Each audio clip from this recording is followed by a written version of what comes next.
തകർച്ചയുടെ ചാരത്തിൽ നിന്നും അതിജീവനത്തിന്റെ കരുത്തുറ്റ പാഠങ്ങൾ രചിക്കുകയാണ് ഗാസയിലെ ആരോഗ്യ പ്രവർത്തകർ.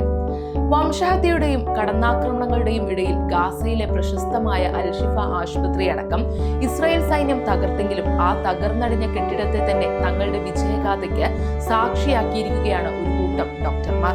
ആരോഗ്യ മന്ത്രാലയത്തിൽ നിന്നും സ്പെഷ്യലിസ്റ്റ് സർട്ടിഫിക്കറ്റുകൾ നേടിയ 170 യുവ ഡോക്ടർമാരുടെ ബിരുദദാന ചടങ്ങാണ് ലോകത്തെ വിസ്മയിപ്പിച്ചുകൊണ്ട് അൽഷിഫ ആശുപത്രിയുടെ അങ്കണത്തിൽ നടന്നത്.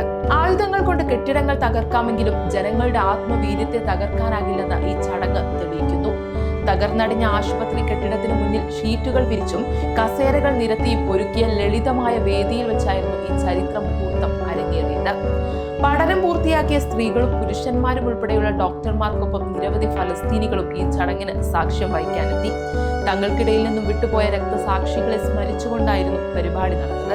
ഗാസയിലെ 36ഓളം ആശുപത്രികളിൽ ഭൂരിഭാഗവും തകരുകയും ശേഷിക്കുന്നവ മരുന്നും സൗകര്യങ്ങളുമില്ലാതെ പ്രതിസന്ധിയിലാവുകയും ചെയ്ത ഈ ഘട്ടത്തിൽ പുതുതായി പുറത്തിറങ്ങിയ ഡോക്ടർമാർ ഗാസയുടെ ആരോഗ്യ രംഗത്തിന് വലിയ പ്രതീക്ഷയാണ് നൽകുന്നത്.